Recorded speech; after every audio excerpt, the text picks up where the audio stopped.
Ils ont été près d'1 an dans des conditions inhumaines à l'intérieur de ces bateaux-prisons. Arrivés sur le perron, chacun d'entre eux est passé par le fil de l'épée. Soit on mettait la lettre F, c'était donc à fusiller, soit c'était la lettre G et c'était à guillotiner. Ils avaient des vêtements déchirés, ils avaient faim, ils avaient froid, ils avaient soif, ils mouraient de la vermine. Elles tombaient dans la fosse et ensuite la plupart d'entre elles étaient achevées à coups de sabre. La Révolution française a causé la mort de dizaines de milliers de victimes dans toute la population française, mais aussi plus spécifiquement parmi les prêtres, les religieux et religieuses. Peu à peu, on découvre des massacres horribles. Des prêtres, des religieuses ont été martyrisés dans de nombreuses communes de France où sont morts, notamment sur les pontons de Rochefort, dans l'indifférence et le plus total abandon. Ce que l'on a nommé les pontons de Rochefort étaient d'anciens navires négriers désarmés, véritables bagnes flottants, ancrés dans l'estuaire de la Charente, sur lesquels étaient entassés les captifs. Un grand silence, une véritable chape de plomb, recouvre encore le souvenir de cette période. Nous savons maintenant avec certitude que la déportation sur les pontons de Rochefort a concerné 829 prêtres, dont 547 ont péri d'avril 1794 aux premières semaines de 1795. Mais pourquoi? Qu'avaient-ils commis comme acte répréhensible? Rien, bien au contraire. Alors comment un tel drame a pu s'inscrire dans cette époque si tourmentée de l'histoire de France?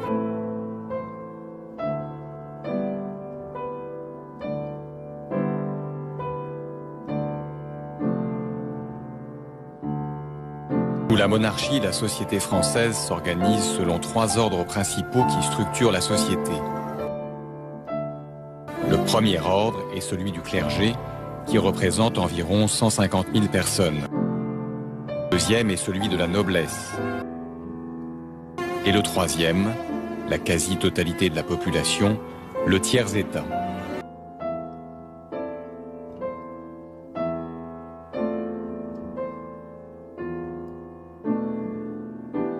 Tout commence par la nuit du 4 août 1789, pendant laquelle l'Assemblée nationale vote l'abolition de tous les privilèges. Alors quand on parle des privilèges, c'est pas uniquement les privilèges de la noblesse, c'est aussi les privilèges des corporations de métiers, c'est aussi bien sûr tous les privilèges de l'Église et du clergé.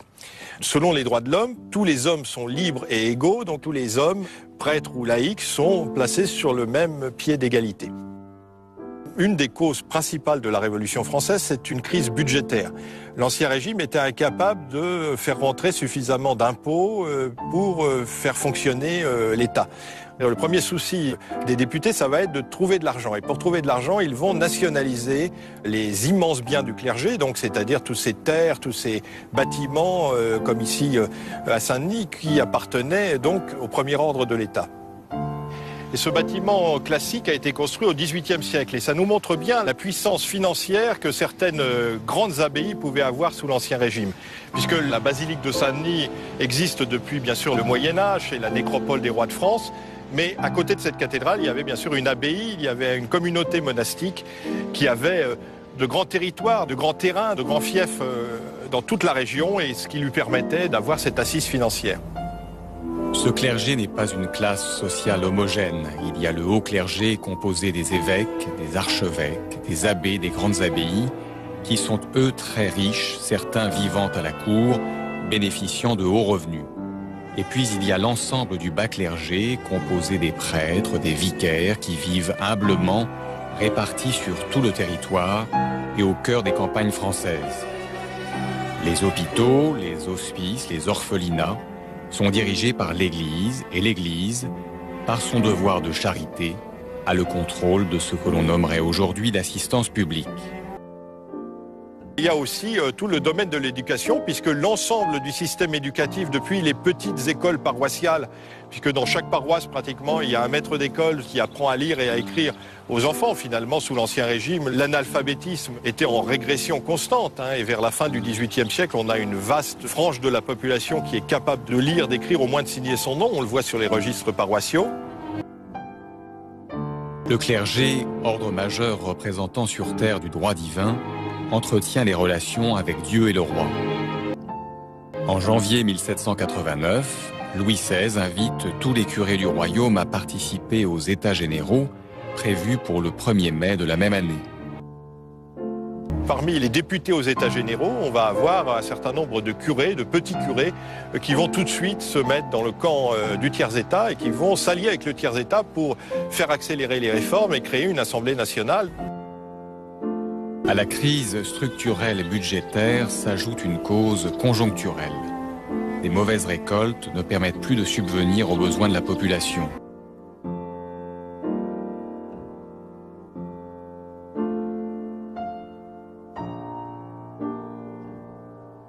Mars 1790, dans une allocution consistoriale, le pape Pie VI manifeste son inquiétude en présence des principes de la Révolution et des projets de la Constituante en matière religieuse. Le 12 juillet 1790, l'Assemblée nationale constituante vote une nouvelle organisation pour l'Église de France. Désormais, les évêques seront élus par les électeurs de leur département, y compris les électeurs non catholiques, ce qui est un peu étonnant d'ailleurs, et un petit peu baroque, je dirais. Et puis au niveau de la paroisse, c'est pareil. Les prêtres, les curés seront maintenant élus par les paroissiens, mais aussi par, s'il y a des juifs ou des protestants, eh bien, eux aussi ont le droit de voter et d'élire le curé. En juillet 1790, l'Assemblée vote la loi portant sur la réorganisation de l'Église en France, dite Constitution civile du clergé, créant pratiquement une Église anglicane, ce qui fera dire à Mirabeau « Vous êtes payé par l'État, vous êtes ses fonctionnaires, vous n'avez qu'à obéir. » Ils réagissent un peu comme un prêtre réagirait. Ils doivent être pris entre deux feux d'une certaine manière. À la fois, je pense qu'une partie du clergé, ce sont des Français de l'époque, donc plutôt cultivés. Ils ont fait le séminaire, et la formation au séminaire du XVIIIe siècle est bonne, contrairement à l'idée qu'on en a souvent. Donc j'imagine qu'ils ont en partie, pour la plupart, accueilli les réformes de manière tout à fait pacifique, en tous les cas même en y adhérant. Donc je pense que dans un premier temps, ils ont suivi ce qui se passait au niveau politique, avec cette idée aussi, pensons que dans les campagnes, on apprend plusieurs jours, voire plusieurs semaines après ce qui se passe à Paris, donc c'est pas l'immédiateté comme aujourd'hui.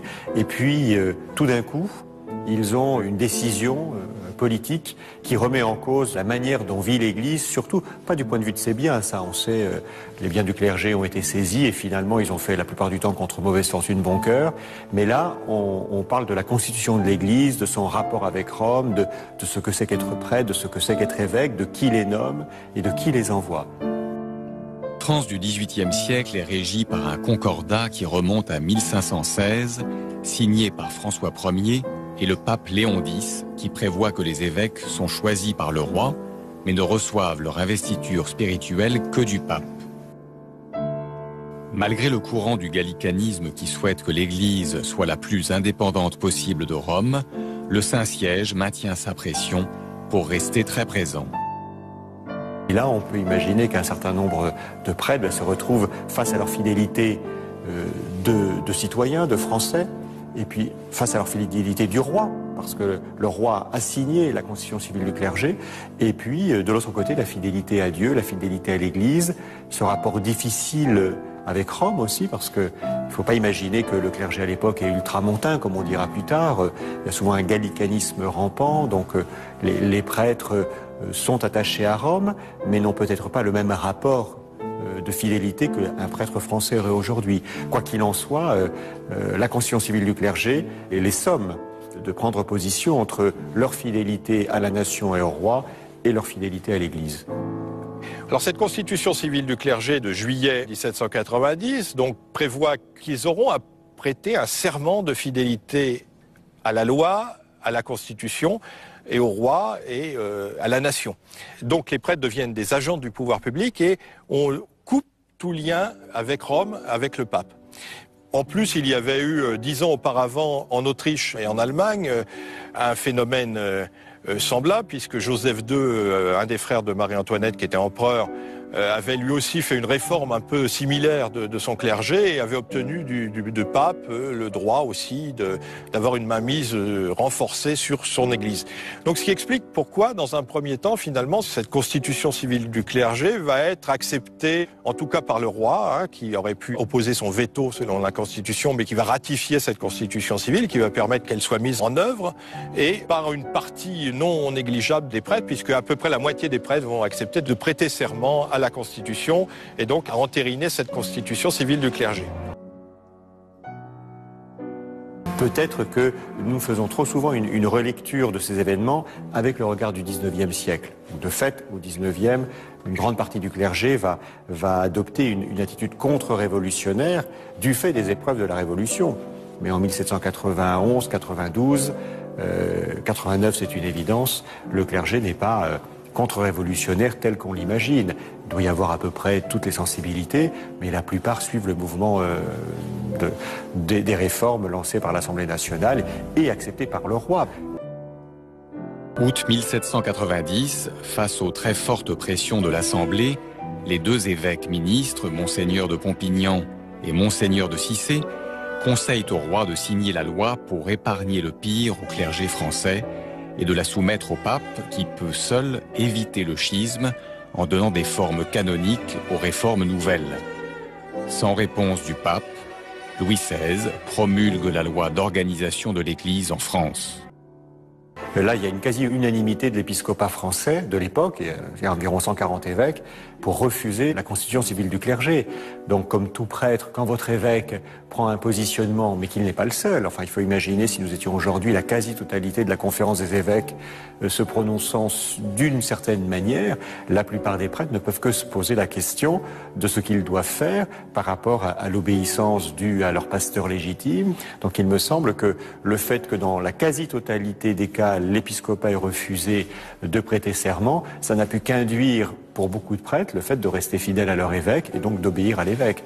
Évidemment, au moment de la constitution civile du clergé, un prêtre qui prête serment peut rester dans sa paroisse et continuer à administrer les sacrements. C'est une des raisons d'ailleurs pour lesquelles certains prêtres, bien que ne voulant pas entrer dans un schisme réel, préfèrent prêter serment pour pouvoir assurer les sacrements à une population, parce qu'ils sont attachés à leur peuple. Novembre 1790. La loi contraint tous les prêtres fonctionnaires à prêter le serment de maintenir de tout leur pouvoir la constitution décrétée par l'Assemblée et acceptée par le roi. Ceux qui refuseront seront tenus pour démissionnaires de leurs fonctions et remplacés. S'ils continuent à les exercer, ils seront considérés comme perturbateurs de l'ordre public et rebelles. Environ un tiers des prêtres députés prêtent le serment, les autres refusent. Pendant plusieurs mois, les réticences du pape vont être minimisées par l'ambassadeur de France à Rome qui essaye de temporiser et d'arrondir les angles. Au printemps 1791, le pape Pie VI demande donc aux prêtres qui auraient déjà prêté serment de renier leur serment dans les 40 jours sous peine d'être excommuniés. Donc ça va être vraiment à ce moment-là qu'on va avoir une dichotomie, je dirais, une cassure, une brisure dans la Révolution, puisque Louis XVI, qui jusqu'à maintenant soutenait les réformes, c'était finalement un roi réformateur et il voyait d'un assez bon œil un certain nombre de réformes de l'État, va achoper sur cette affaire religieuse puisque lui-même se considère comme le lieutenant de Dieu sur terre ayant reçu l'onction du sacre à Reims et en même temps sa foi personnelle lui pose des problèmes de conscience graves à accepter cette réforme. Sans réponse de Rome, Louis XVI ratifie la loi sur le serment. Début 1791, l'Église de France va peu à peu se trouver coupée en deux. Une Église constitutionnelle séparée du pape et une autre Église fidèle au pape qui va progressivement être obligée d'entrer dans la clandestinité. Dans sa grande majorité, la population reste attachée à l'Église fidèle au pape et manifeste le plus grand mépris pour les prêtres assermentés qu'elle appelle les intrus.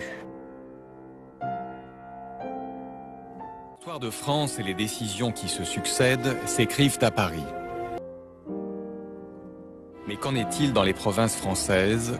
Comment ces réformes sont-elles perçues? C'est vrai que le religieux est un facteur de cohésion profonde pour les communautés villageoises. C'est vrai que dans certaines régions de France, il y a des gens qui regardent vers la ville, vers les lumières, etc. Donc il y a une petite différence, mais la force religieuse n'est pas plus importante dans le bocage, contrairement à ce qui s'est dit après. Extrait du sermon de Pierre-Marie Remeau, curé de Chavagne, sur la constitution civile du clergé en 1791. La Révolution vint. On l'accueillit d'abord à Chavagne, comme ailleurs, avec sympathie. Elle parlait d'abus à supprimer, de liberté à accorder, d'impôts à alléger, d'égalité entre les Français, toutes choses en soi excellentes. Janvier 1791, le curé de Chavagne, M. Pierre-Marie Remeau, comme ses confrères, refusa le serment. L'ordre de cesser toutes nos fonctions publiques ou de prêter un nouveau serment a été affiché et publié il y a 8 jours, à la porte de ce temple sacré où nous venions les remplir avec empressement et nous pouvons dire avec zèle. 8 jours nous ont été accordés par une espèce de faveur pour nous décider et prendre un nouveau parti, comme s'il fallait choisir à l'homme entre l'obéissance qu'il doit à Dieu et celle qu'il doit aux hommes. Le roi est donc à Paris, aux Tuileries, et on veut lui imposer pour la fête de Pâques un prêtre jureur, donc lui refuse absolument de communier des mains d'un prêtre jureur, et donc il demande à partir avec sa famille au château de Saint-Cloud et recevoir la communion des mains d'un prêtre réfractaire. Alors évidemment, ça provoque un scandale et on oblige le roi et la famille royale à rester prisonnières aux Tuileries. Donc à partir de ce moment-là, il y a vraiment une séparation nette entre le roi qui condamne de plus en plus la radicalisation de la Révolution et donc le mouvement qui est en marche à ce moment-là, surtout sur le plan religieux. Si la philosophie des Lumières repose sur les valeurs de liberté, de tolérance et de justice, dans le domaine religieux, certains philosophes critiquent les dogmes et les rites qui, selon eux, vont à l'encontre de la raison et ne sont que superstitions. L'application de ces idées anti-religieuses a participé à une tentative d'éradiquer l'Église et le christianisme au nom d'une conception matérialiste qui conduira parfois à nier que l'homme est une âme. En juillet 1792, on apprenait à Chavagne une nouvelle stupéfiante. Les prêtres non-jureurs devaient quitter leur paroisse et aller à Fontenay. Là, ils seraient enfermés. L'abbé Remeau ne quitta pas Chavagne, mais il renonça à son ministère de curé, puis le 11 juillet, la mort dans l'âme, il écrivit sur le registre. Clos et arrêté le dit registre, le 11 juillet 1792, jour auquel j'ai quitté cette paroisse. Les prêtres non-jureurs, et même un certain nombre de prêtres jureurs qui avaient, je dirais, prêté serment de bonne foi, vont revenir sur leur serment et vont passer dans le camp de la contre-révolution. Et donc à ce moment-là, ils vont être considérés par les révolutionnaires comme des ennemis, au même titre que les aristocrates, tous ceux qui s'opposent au nouvel ordre des choses. Et donc ils vont être poursuivis. À partir de novembre 1791, il y a d'ailleurs un décret de l'Assemblée nationale qui permet de déporter les prêtres qui produiraient des troubles, si on peut les dénoncer. Et donc à partir de ce moment-là, la déportation va commencer. Cette haine vis-à-vis de la religion, contre le clergé, c'est au bout du compte l'évolution générale de la Révolution française qui fait que plus la Révolution s'enferre dans un radicalisme sans retour, plus tous ceux qui sont censés être ses ennemis, entre l'étranger qui est aux portes de la France et qui rentre sur le territoire, entre le roi qui tente de s'enfuir et puis finalement que l'on va enfermer et exécuter, entre la République proclamée. Donc on sent bien que ce jusqu'au boutisme va avoir tendance à vouloir éliminer tous ceux qui sont considérés comme traîtres à la nation. À partir du 10 août 1792, lorsque la monarchie va tomber, lorsque les Tuileries vont être pris d'assaut, là on a une dictature véritablement parisienne qui se met en marche. La Commune de Paris va imposer de plus en plus son autorité sur l'ensemble de la France. D'abord à Paris, on interdit les processions, on interdit aux prêtres de porter l'habit ecclésiastique en dehors de l'église. On oblige même certains prêtres à se marier. Enfin voilà, on a toute une tendance lourde, je dirais, de déchristianisation qui apparaît dès ce moment-là. 1792. Des prêtres de la France entière réfractaires à la constitution civile du clergé se réfugient dans le quartier du Luxembourg, dans l'anonymat parisien, pour éviter les dénonciations. Entre le 10 et le 12 août 1792, des révolutionnaires saisissent des dizaines de prêtres et les entassent à Saint-Joseph-des-Carmes.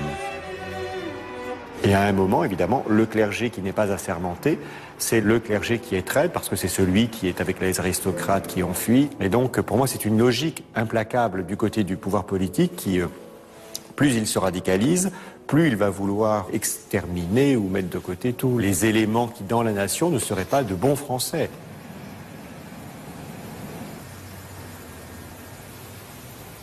Sur les parois, nous avons la liste des prêtres qui ont été béatifiés. C'est une petite liste, moins de 100, sur les 180 qui sont morts ici, qui ont été reconnus bienheureux par le pape au début du XXe siècle.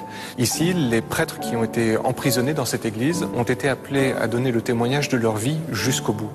Ils ont été béatifiés parce qu'ils sont morts martyrs ici, non seulement en raison de leur attachement à la foi, mais également en raison de leur fidélité au pape. Ils ont été déclarés bienheureux. Et puis dans le fond de cette chapelle, nous avons donc une fresque qui représente justement la montée de ces prêtres, de ces clercs, de ces évêques, qui sont appelés au don de leur vie, aux martyrs, et qui sont accueillis au-dessus du campanile et du clocher de Saint-Joseph-des-Carmes par la Vierge Marie tenant l'enfant Jésus dans ses bras.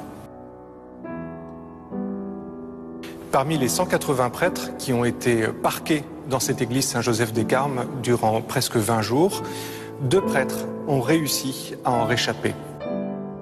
Le premier s'est dissimulé dans ce confessionnal, à l'abri des regards des révolutionnaires. Le deuxième s'est enroulé dans un tapis au pied de la chaire à prêcher. C'est grâce à ces 2 survivants que l'on en sait un petit peu plus sur les conditions de détention des 180 prêtres dans cette église, qui ont vécu ici durant 20 jours sans aucun confort, demeurant à même le sol, dormant contre les piliers de l'autel. C'est l'après-midi du 2 septembre 1792 que se scelle le sort des 180 prêtres qui sont retenus captifs dans l'église Saint-Joseph-des-Carmes depuis le 12 août.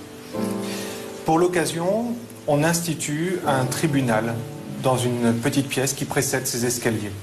2 révolutionnaires s'instituent, l'un greffier et l'autre juge. Ils tiennent la liste des 180 prêtres qui sont captifs. Ils appellent chacun des prêtres par son nom et chacun est invité à se prononcer devant ce tribunal improvisé pour la constitution civile du clergé ou contre la constitution civile du clergé. Aucun des prêtres ne consent à signer cette constitution. Et de ce fait, ils se savent eux-mêmes condamnés à la mort. Ils empruntent les marches qui les fait passer par cette porte et, arrivés sur le perron, chacun d'entre eux est passé par le fil de l'épée.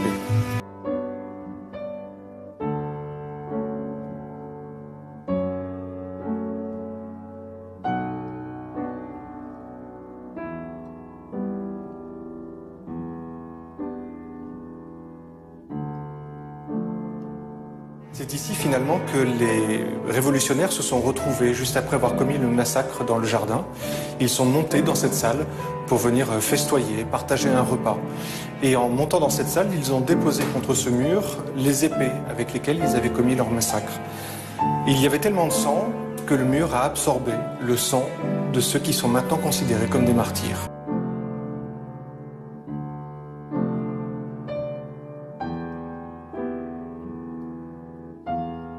On sait finalement peu de choses sur les révolutionnaires anonymes qui ont commis ces massacres.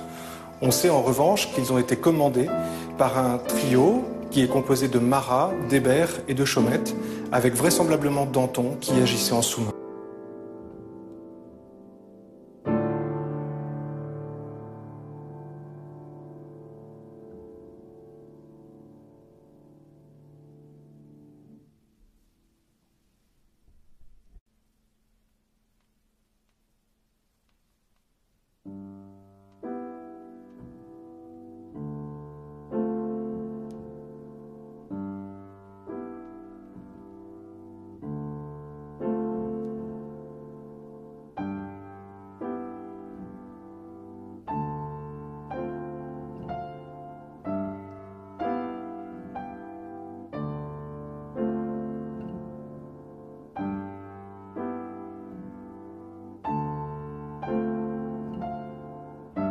Partout en France, en province ou à Paris, la terreur règne, l'histoire s'accélère, les exécutions à la guillotine fonctionnent à plein, emportant Louis XVI le 21 janvier 1793, puis Marie-Antoinette le 16 octobre 1793.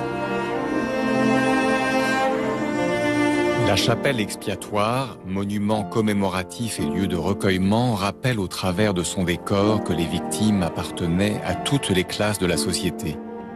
C'est ici que les corps de Louis XVI, 21 janvier 1793, et de la reine Marie-Antoinette, plus tard, le 16 octobre 1793, furent déposés et le roi Louis XVIII, à la Restauration, en 1814, puis 1815, a fait déposer ces corps et transporter à la basilique Saint-Denis, le lieu de sépulture royale habituel. La construction de cette chapelle s'est voulue comme un lieu de réconciliation et en expiation, pas comme un lieu ostentatoire de triomphe, de revanche. Un style très sobre et deux statues, simplement, pas d'autres décors. Marie-Antoinette, dans ce testament, il s'y révèle surtout son cœur de mère, qui a été terriblement bafoué, et elle-même pardonne à ses bourreaux.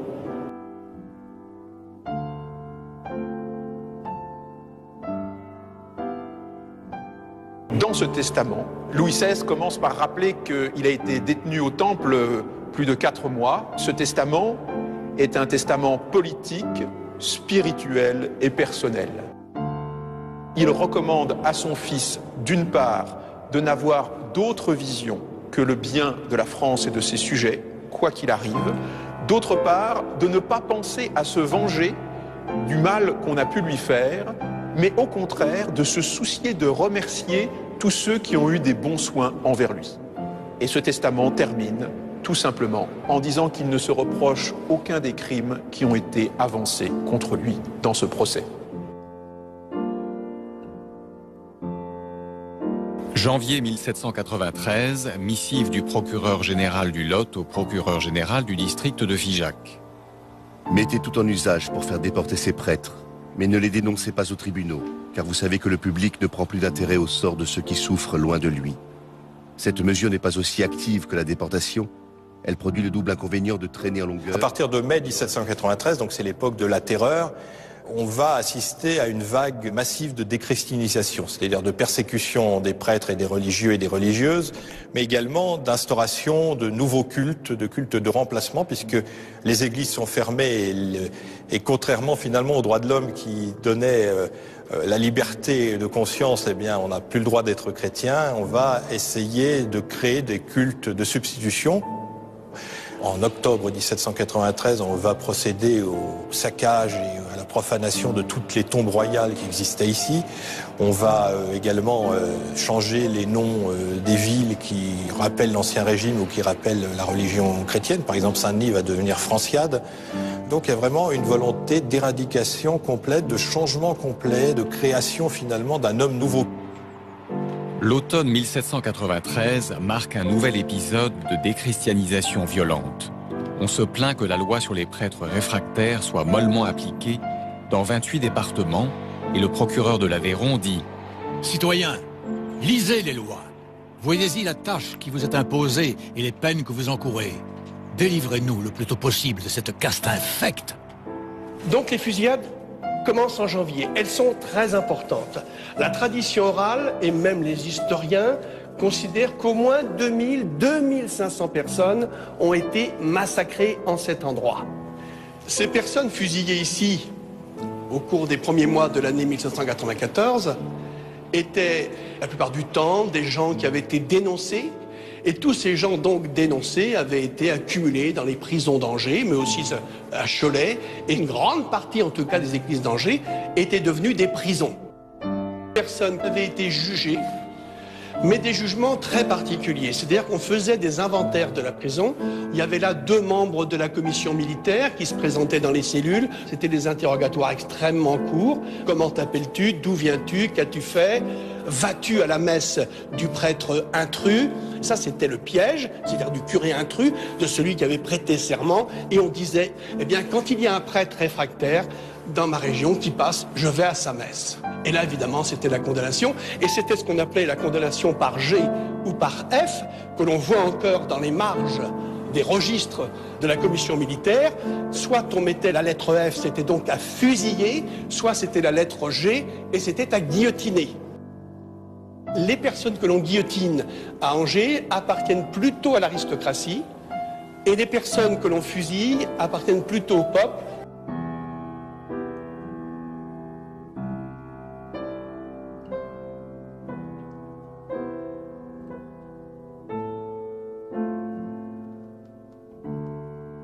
Derrière moi, l'une des 9 tombes qui renferment les 2000 victimes massacrées en ce lieu. Ces fusillades.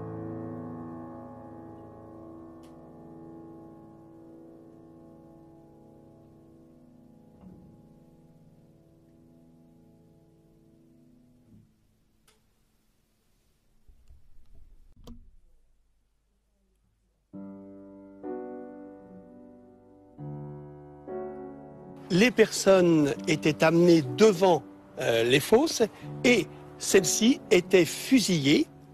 Sous le poids de la fusillade, elles tombaient dans la fosse. Ensuite, la plupart d'entre elles étaient achevées à coups de sabre. L'endroit est devenu très vite le champ des martyrs. C'est ainsi que la piété populaire l'a appelé immédiatement. Heureusement, on a des témoins ici qui ont parlé, qui ont écrit. Et notamment, parmi ces témoins de la répression, il y a l'abbé Simon Gruget, curé de la Trinité, qui avait refusé le serment et qui était resté caché à Angers. Alors la guillotine était placée en ce temps-là, place du Ralliement à Angers. L'abbé Gruget n'était pas loin. Et il donnait l'absolution aux victimes qui s'en allaient à la guillotine ou qui s'en allaient avec les chaînes vers le champ des martyrs.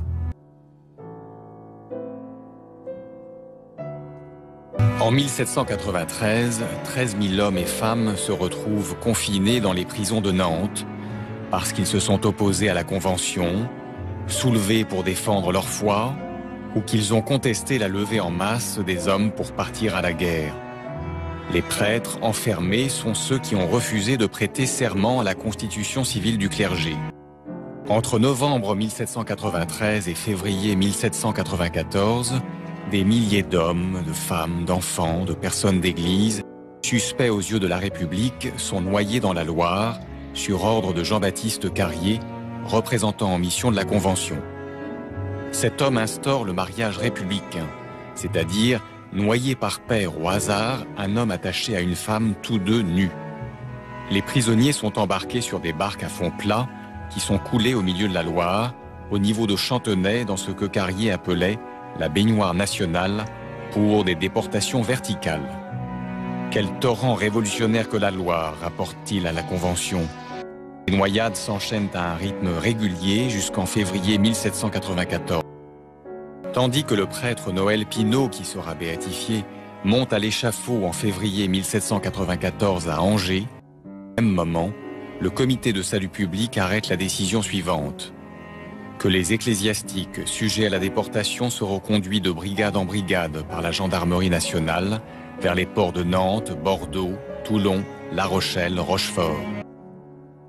Il y aura au cours des mois allant de fin juin 1793 à début 1794 des vagues successives de convois en provenance de toute la France à destination des prisons terrestres ou flottantes. Le trajet s'effectue généralement sur des charrettes. Le rythme est lent dans la France de 1794. L'accueil, rencontré aux étapes, est des plus variables. Un commandant de garde nationale dit « Si vous étiez des animaux, on pourrait avoir quelque pitié pour vous, mais étant des monstres, vous ne méritez aucune compassion. » Les premiers gendarmes nous ayant recommandé à ceux de Mareuil comme de bonnes gens, incapables de les compromettre, nous couchâmes toujours dans des auberges. L'abbé Michel parvient à cette conclusion. Dans la réalité, c'était uniquement l'œuvre prétendue patriotique de quelques agitateurs qui, nous précédant dans chaque localité, animaient par leurs calomnies et soudoyaient une portion plus ou moins grande d'une population ignorante, grossière et cédant trop facilement aux mauvaises impulsions qu'on lui donne. Témoignage du chanoine André Perret. On nous chargea de nos chaînes, on nous attacha 3 à 3 par le cou, et nous fûmes ainsi jetés sur les chars, avec un peu de paille, comme des victimes que l'on traîne à la mort. Couverte du bâtiment Le Bonhomme Richard. Un vieux bâtiment flottant, aussi élevé qu'une maison à 3 étages, dépouillé de ses mâts et de ses cordages.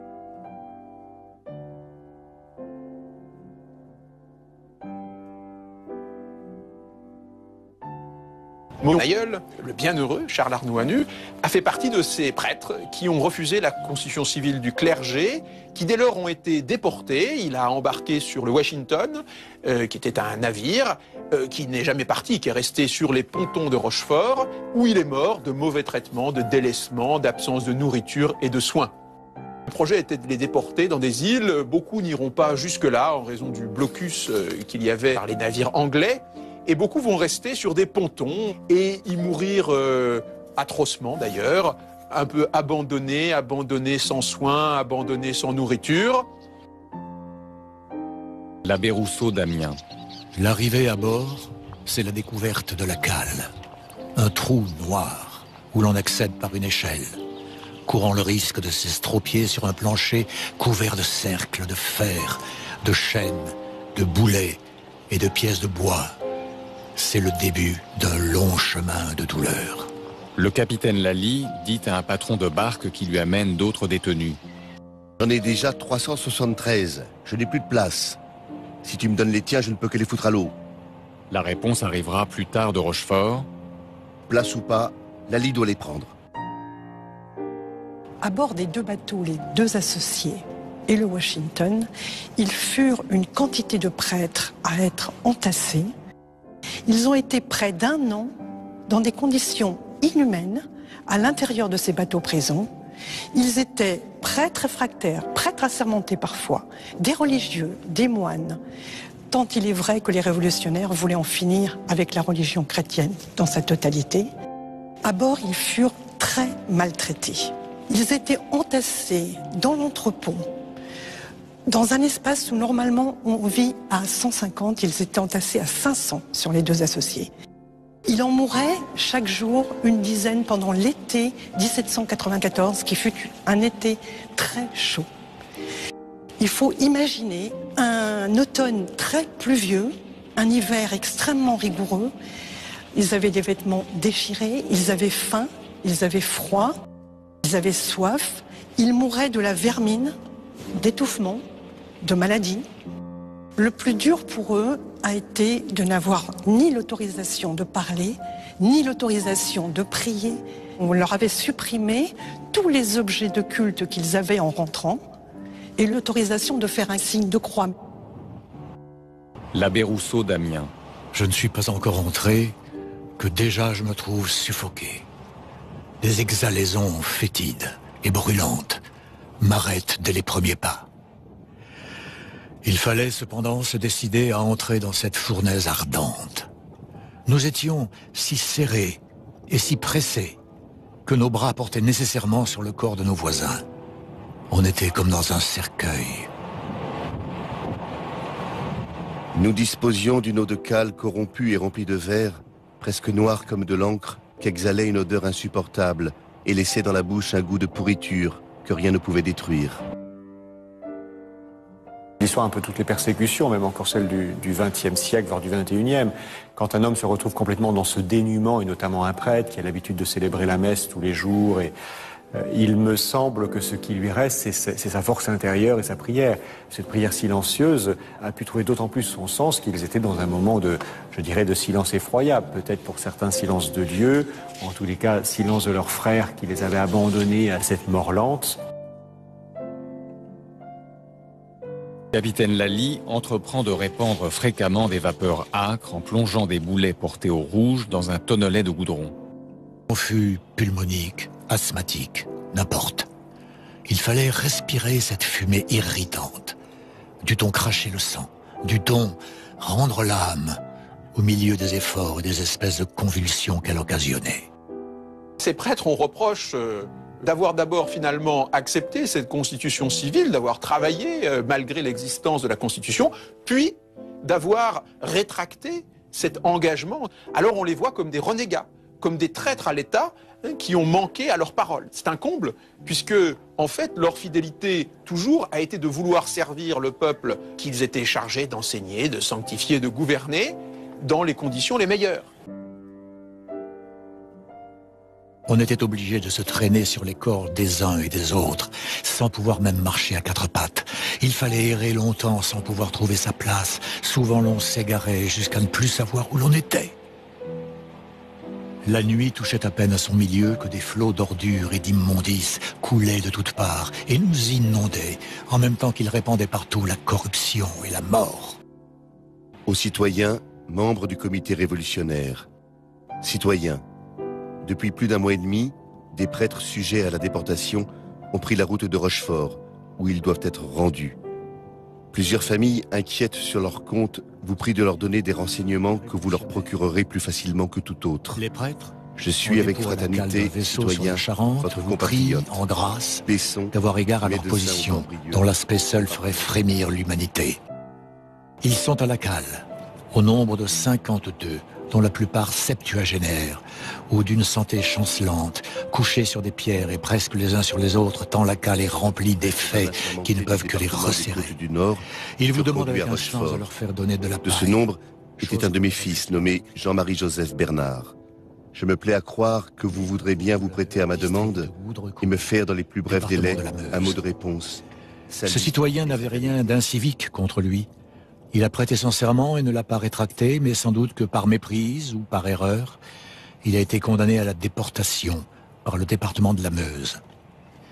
Il pourrait se faire qu'il soit resté malade à l'hôpital ou qu'il soit déporté ou noyé. Ce qui est très étonnant, c'est que à bord des deux bateaux, il y eut entre eux une foi, une solidarité, une fraternité absolument incroyable, qui les a conduits à être à la fois consolateurs de leurs voisins, frères qui mouraient, à la fois médecins, et puis ils étaient aussi dans le pardon. On peut imaginer que ces prêtres, alors même qu'ils se voient mourir et qu'ils ont sans doute peu d'espoir de voir la révolution renversée dans l'immédiat et donc leur bourreau cesser de sévir, comme tout croyant, à l'espérance qu'ils connaissent. Alors on peut, comme croyant et comme chrétien, espérer qu'un certain nombre a pu, en mourant, pardonner à ses bourreaux.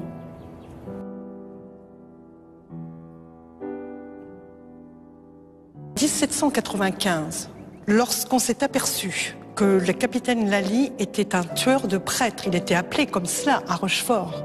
Le capitaine Lally du ponton Les Deux Associés se justifiait volontiers auprès des curieux qui l'interrogeaient. Ces hommes étaient rayés sur le livre de la République. On m'avait dit de les faire mourir sans bruit dans le silence de l'océan. Je le faisais, moi. Quand il a su, lui, ce capitaine, qu'il allait finir à la guillotine, il a eu très peur. Il est revenu à bord et il a demandé aux prêtres de leur signer un certificat de bientraitance. Et les prêtres lui ont signé un certificat de bientraitance qui a fini par lui éviter la guillotine. Je crois qu'on peut appeler ça le pardon, la miséricorde. Il me semble que pour pouvoir vivre dans des situations aussi dramatiques que celle de la Révolution française, où chaque fois des lieux de persécution, il faut à la fois que l'homme de Dieu garde sa prière chevillée au corps, mais en même temps sa confiance chevillée au corps, et que tout cela se nourrit dans une espérance et dans un pardon qui est nécessaire. Donc c'est comment arriver à se dire que ce bourreau qui est mon bourreau et qui est celui qui me fait souffrir aujourd'hui, le fait d'autant plus fortement qu'il ne sait pas ce qu'il fait. C'est un peu ce que le Christ dit en croix, pardonne-leur, ils ne le savent pas ce qu'ils font. Et là, il y a peut-être une porte étroite ou une voie étroite pour avancer vers la réconciliation et vers la paix intérieure. Sur les Deux Associés, pendant le seul mois d'août 1794, une épidémie se répand et emporte rapidement 59 déportés. Pour protéger les matelots de la contagion, un débarquement sur l'île Madame toute proche est décidé avec l'installation de quelques tentes et campements sommaires. Cette transhumance de fortune n'empêche pas la petite île de devenir le linceul d'autres prêtres affaiblis, mais elle permet à certains d'entre eux de jouir d'un semblant de vie moins inhumaine. Abbé Labiche de Raignefort. Il me sembla que je renaissais, approchant du rivage, j'aperçus de la verdure, j'aperçus un papillon. C'était beaucoup et le plaisir fut vif en le voyant. Je fus au comble de la joie. Sur cette petite île, nous n'étions pas surveillés de très près. Nous pouvions prier à l'aise et même nous réunir pour ce pieux exercice auquel tout nous invitait puissamment.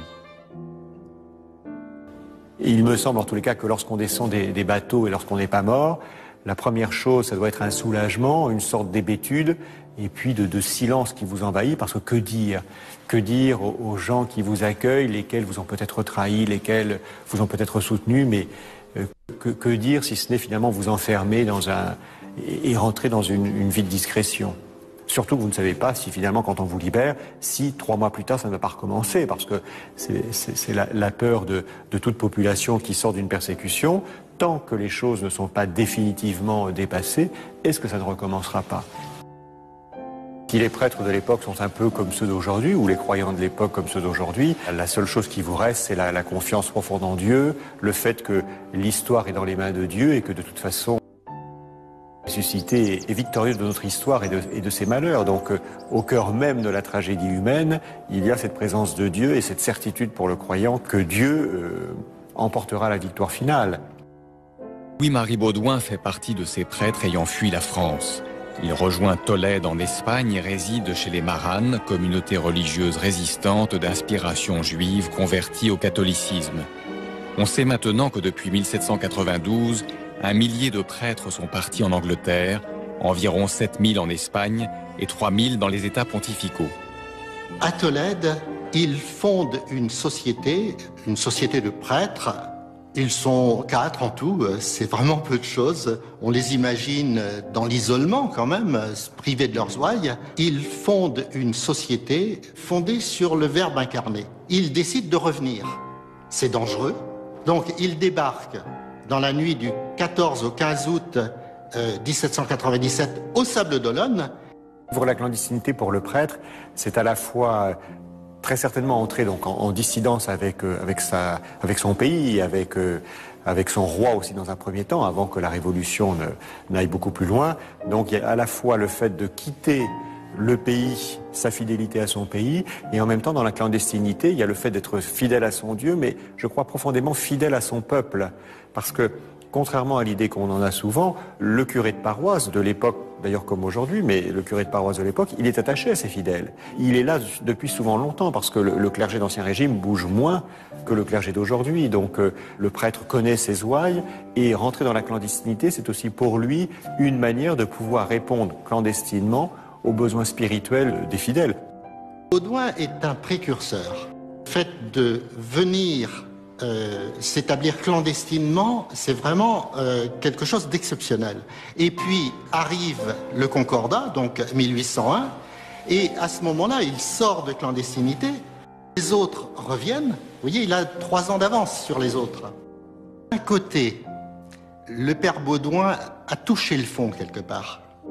De l'autre côté, ces ouailles de Chavagne ont également touché le fond. Et ces deux expériences ultimes, extrêmes, vont se rejoindre.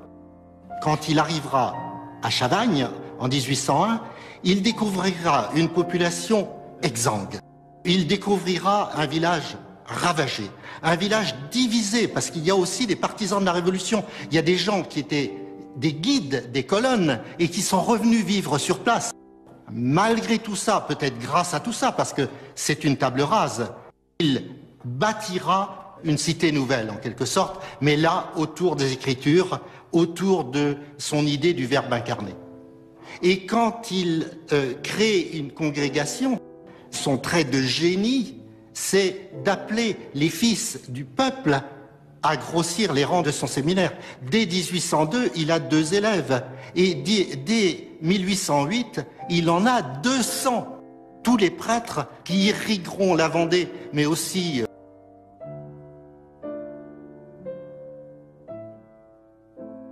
À la fois, je crois que le renouveau, il est intrinsèque à la vie de l'Église, au sens où la mission de l'Église, c'est d'annoncer le Christ. Pour ces prêtres qui connaissent ce moment d'éclipse, je dirais, de la religion dans la société française, il n'y a pas d'autre impératif que de pouvoir, d'une manière ou d'une autre, réannoncer le Christ dès que ce sera possible. Lorsque Bonaparte arrive au pouvoir, il devient premier consul et ensuite empereur, mais son premier souci, c'est de rétablir l'ordre, de rétablir un certain nombre de structures dans cette société qui, depuis 10 ans, part à volo. En nouant un nouveau concordat avec le pape Pie VII, il veut à la fois apporter un apaisement religieux en France, puisque quand même la majorité de la population française était restée attachée au catholicisme, et en même temps il va faire de cette Église catholique un instrument au service de son pouvoir. De manière plus générale, il me semble qu'il faut, avec le recul, chacun d'entre nous garder beaucoup de réserves pour analyser tout cela. Nous ne savons pas, en réalité, je ne sais pas ce que j'aurais fait sur le moment. Donc ça, je crois qu'on voit des hommes qui sont déchirés entre leur foi et leur fidélité à la France. Il me semble que c'est ce que peuvent vivre des prêtres aujourd'hui lorsqu'ils sont profondément citoyens et en même temps profondément croyants, et que parfois citoyenneté et foi ne se rejoignent pas.